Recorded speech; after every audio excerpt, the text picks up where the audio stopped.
Hello everyone, শুভ সকাল আর একটা মিষ্টি সকালের শুভেচ্ছা জানিয়ে আজকের ভিডিওটা আমি এখান থেকে স্টার্ট করছি।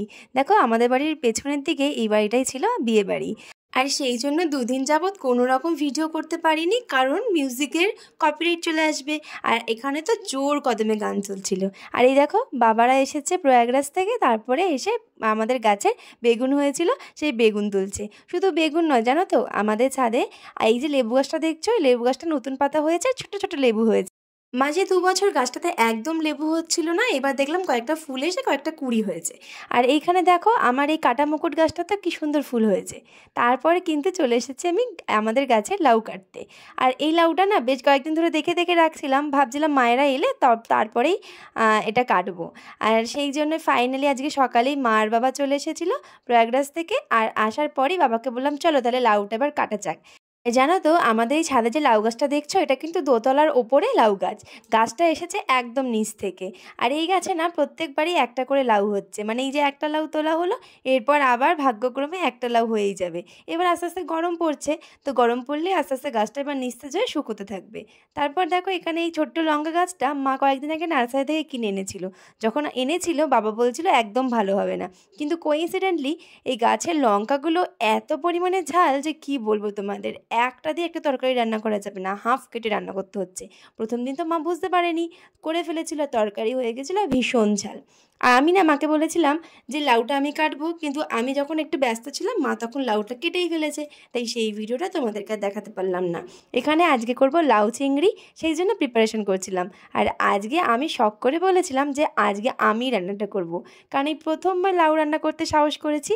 আর যেহেতু আজকে আমি ছিলাম ফ্রি, মানে একদমই নয়, যেহেতু আমার বাবা লাউ চিংড়ি খেতে ভালোবাসে, মানে লাউ এই সব রেসিপি খেতে ভালোবাসে, তো সেই জন্য আমি আজকে ভেবেছিলাম যে আজকে রান্নাটা করে বাবাকে সারপ্রাইজ করে দেবো। তো সেই জন্যই আজকে আমি কোনো রকম কাজ রাখিনি, পার্লারে কাজ ছিল, বাট আমি তাদেরকে বলেছিলাম সন্ধেবেলা আসতে। তো সেই জন্য দেখো আমি করে দিলাম আমার মতন করে। মা বলে দিয়েছিল যে কীভাবে করতে হয়, মা বলেছিল তারপর বাকিটা তুই তোর মতন করে নে। তো সেই জন্য আমি নিজের মতন একটুখানি করা স্টার্ট করছিলাম। আমি যখন জিরে ফোড়ন দিয়েছি, মা বললো লাউয়ে হালকা করে মেথি ফোড়ন দিতে হয়। আর তোমরা তো জানোই যে মেথি বেশি দিলে তরকারিটা তেতো তেতো ভাব লাগে, সেটা আমার একদমই পছন্দ না।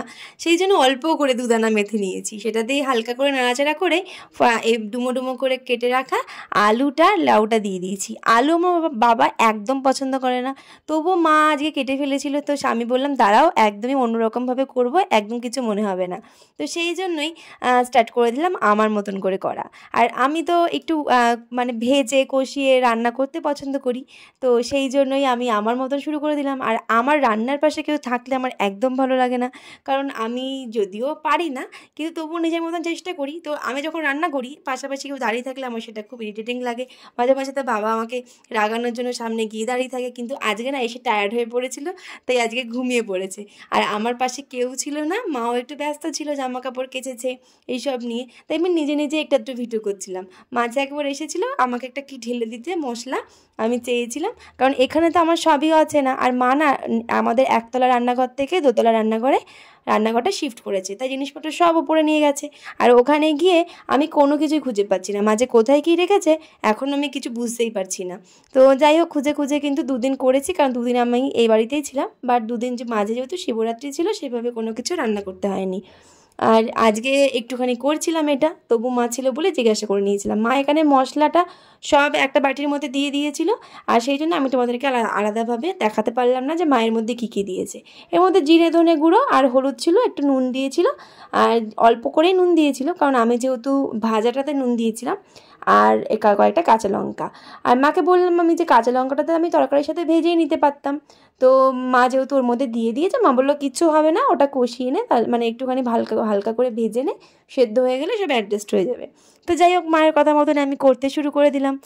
আর এই দেখো, মোটামুটি কিন্তু এটা হালকা করে একটু সেদ্ধও হয়ে গেছে। এবার যে চিংড়ি মাছগুলো ভেজে রেখেছিলাম, এর মধ্যে কিন্তু আমরা চিংড়ি মাছ অ্যাড করব, কারণ চিংড়ি মাছ ছাড়া লাউ খেতে হবে এটা আমি কখনো ভাবতেই পারি না। আমার চিংড়ি মাছ ছাড়া লাউ খেতে একদমই ভালো লাগে না, ইভেন ছোটোবেলা থেকেই সবসময় বাবা চিংড়ি মাছ, লাউ চিংড়ি মানে ওটাই মানে মাথায় ঢুকে গেছে করে খাইয়ে, তো ওটাই একদম মনের মধ্যে গেঁথে গেছে। তো লাউ আনলেই আগে চিংড়ি মাছ কেনে বাবা। দেখো এখানে চিংড়ি মাছগুলো ভেজে রেখেছিলাম আলাদা করে, সেই চিংড়ি মাছগুলো এবার তরকারির মধ্যে দিয়ে দিচ্ছি। পরিমাণ মতন জল দিয়ে দিলাম।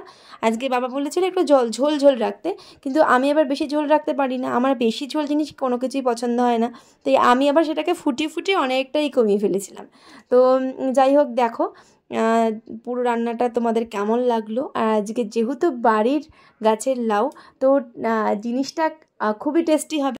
আমাদের বাড়ির যে কোনো গাছ হলেই আমরা কিন্তু কোনো রকম সার ইউজ করি না, সবটাই জৈব সারের ওপর হয়। আর লাউ গাছে মেনলি বাবা সবসময় দেয় হচ্ছে জৈব সার, যেগুলো হচ্ছে এই বাড়ির ওয়েস্টেজ, যেমন সব সবজির খোসা, ফলের খোসা, এগুলো জমিয়ে একটুখানি পচিয়ে নিয়ে ভালো করে তার মধ্যে একটুখানি মাটি খুঁড়ে তার নিচে পুঁতে দেওয়া হয়।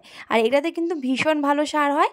আর এছাড়াও লাউ গাছের জন্য খুবই উপকারী হচ্ছে ভাতের ফ্যান, যেটা আমার বাড়িতে প্রত্যেক দিন দেওয়া হয়। রোজ যে ভাত রান্না করা হয় সেই ফ্যানটাকে ঠান্ডা করে জমিয়ে বিকেলের দিকে কিন্তু ওই ফ্যানটাকে গাছের গোড়ায় দেওয়া হয়, এতে লাউ গাছ অনেক সুন্দর হয়।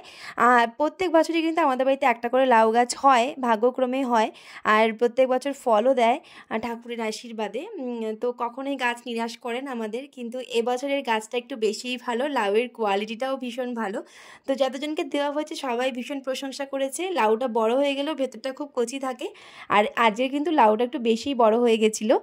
আমি ভেবেছিলাম হয়তো ভেতরটা শক্ত হয়ে গেছে, কিন্তু সেটা একদমই হয়নি। তো রান্না করার সময় দেখলাম খুবই ইজিলি কিন্তু ব্যাপারটা গলে গেল, আর বেশ ভালো লাগছিলো দেখতে। এইবার দেখার পালা যে খেতে কেমন হয়। দেখো দেখতে কিন্তু ভীষণ ভালো হয়েছে। প্রথমবার কিন্তু আজকে আমি রান্না করেছিলাম এই রেসিপিটা, তোমাদের কেমন লাগলো শেয়ার করার একটাই প্রধান কারণ হচ্ছে যেহেতু বাড়ির লাউ, আর বাড়ির যে কোনো সবজি দিয়ে রান্না করতে কিন্তু সত্যিই ভীষণ ভালো লাগে। আর বেগুনটা হয়তো বেগুনটা ভাজা করা হয়েছিল, সেটা আর এই ভিডিওতে দেখানো হয়নি তোমাদেরকে। পুরো ভিডিওটা কেমন লাগলো অবশ্যই কমেন্ট করে জানিও। আর যদি ভালো লাগে অবশ্যই লাইক কমেন্ট শেয়ার করে দিও। আর যদি তুমি নতুন ভিউয়ার্স হও প্লিজ চ্যানেলটাকে সাবস্ক্রাইব করতে কিন্তু একদমই ভুলো না।